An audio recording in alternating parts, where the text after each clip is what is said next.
अथ चतुर्थोऽध्यायः। श्रीभगवानुवाच इमं विवस्वते योगं प्रोक्तवानहमव्ययम् विवस्वान्मनवे प्राहमनुरिक्ष्वाकवे ब्रवीत्।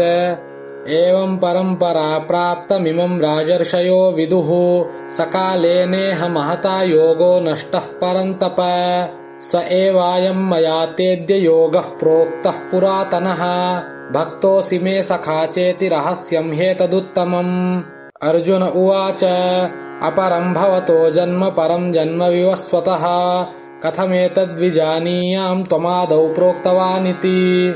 श्रीभगवानुवाच बहूनि मे व्यतीतानि जन्मानि तव चार्जुन तान्यहं वेद सर्वाणि न त्वं वेत्थ परन्तप। अजोऽपि सन्नव्ययात्मा भूतानामीश्वरोऽपि सन् प्रकृतिं स्वामधिष्ठाय सम्भवाम्यात्ममायया। यदा यदा हि धर्मस्य ग्लानिर्भवति भारत अभ्युत्थानमधर्मस्य तदात्मानं सृजाम्यहम्। परित्राणाय साधूनां विनाशाय च दुष्कृतां धर्म संस्थापनार्थाय सम्भवामि युगे युगे। जन्म कर्म च मे दिव्यमेवं यो वेत्ति तत्त्वतः त्यक्त्वा देहं पुनर्जन्म नैति मामेति सोऽर्जुन। वीतरागभयक्रोधा मन्मया मामुपाश्रिताः बहवो ज्ञानतपसा पूता मद्भावमागताः। ये यथा मां प्रपद्यन्ते तांस्तथैव भजाम्यहम्।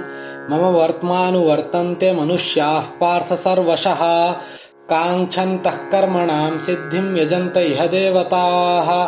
क्षिप्रं हि मानुषे लोके सिद्धिर्भवति कर्मजा। चातुर्वर्ण्यं मया सृष्टं गुणकर्म विभागशः तस्य कर्तारमपि मां विद्य कर्तारमव्ययम्। न मां कर्माणि लिम्पन्ति न मे कर्मफले स्पृहा इति मां योऽभिजानाति कर्मभिर्न स बध्यते। एवं ज्ञात्वा कृतं कर्म पूर्वैरपि मुमुक्षुभिः कुरु कर्मैव तस्मात् त्वं पूर्वैः पूर्वतरं कृतम्।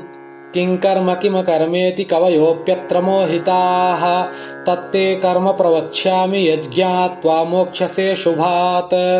कर्मणो ह्यपि बोद्धव्यं बोद्धव्यं च विकर्मणः अकर्मणश्च बोद्धव्यं गहना कर्मणो गतिः। कर्मण्यकर्म यः पश्येदकर्मणि च कर्म यः स बुद्धिमान् मनुष्येषु स युक्तः कृत्स्नकर्मकृत्। यस्य सर्वे समारम्भाः कामसङ्कल्पवर्जिताः ज्ञानाग्निदग्धकर्माणं तमाहुः पण्डितं बुधाः। त्यक्त्वा कर्मफलासङ्गं नित्यतृप्तो निराश्रयः कर्मण्यभिप्रवृत्तोऽपि नैव किञ्चित् करोति सः। निराशीर्यत चित्तात्मा त्यक्तसर्वपरिग्रहः शारीरं केवलं कर्म कुर्वन्नाप्नोति किल्बिषम्। यदृच्छालाभसन्तुष्टो द्वन्द्वातीतो विमत्सरः समसिद्धावसिद्धौ च कृत्वापि न निबध्यते। गतसङ्गस्य मुक्तस्य ज्ञानावस्थितचेतसः यज्ञायाचरतः कर्म समग्रं प्रविलीयते। ब्रह्मार्पणं ब्रह्महविर्ब्रह्माग्नौ ब्रह्मणाहुतं ब्रह्मैव तेन गन्तव्यं ब्रह्मकर्म समाधिना।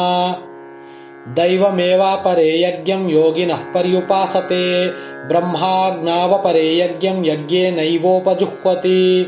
श्रोत्रादीनीन्द्रियाण्यन्ये संयमाग्निषु जुह्वति शब्दादीन् विषयान्यन्य इन्द्रियाग्निषु जुह्वति।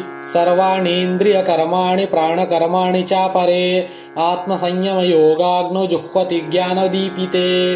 द्रव्ययज्ञास्तपोयज्ञा योगयज्ञास्तथा परे स्वाध्यायज्ञानयज्ञाश्च यतयः संशितव्रताः। अपाने जुह्वति प्राणं प्राणे पानं तथा परे प्राणापानगतिरुद्ध्वा प्राणायामपरायणाः।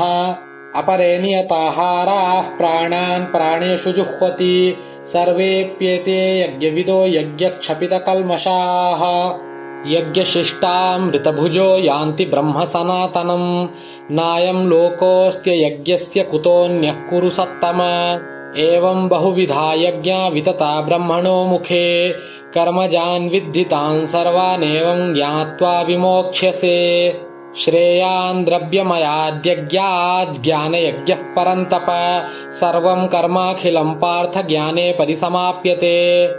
तद्विद्धि प्रणिपातेन परिप्रश्नेन सेवया उपदेक्ष्यन्ति ते ज्ञानं ज्ञानिनस्तत्त्वदर्शिनः यज्ज्ञात्वा न पुनर्मोहमेवं यास्यसि पाण्डव येन भूतान्यशेषेण द्रक्ष्यस्यात्मन्यथो मयि अपि चेदसि पापेभ्यः सर्वेभ्यः पापकृत्तमः सर्वं ज्ञानप्लवेनैव वृजिनं सन्तरिष्यसि यथैधांसि समिद्धोऽग्निर्भस्मसात् कुरुतेऽर्जुन ज्ञानाग्निः सर्वकर्माणि भस्मसात् कुरुते तथा न हि ज्ञानेन सदृशं पवित्रमिह विद्यते तत्स्वयं योगसंसिद्धः कालेनात्मनि विन्दति श्रद्धावान् लभते ज्ञानं तत्परः संयतेन्द्रियः ज्ञानं लब्ध्वा परां शान्तिमचिरेणाधिगच्छति अज्ञश्चाश्रद्दधानश्च संशयात्मा विनश्यति नायं लोकोऽस्ति न परो न सुखं संशयात्मनः योगसन्न्यस्तकर्माणं ज्ञानसञ्छिन्न संशयम्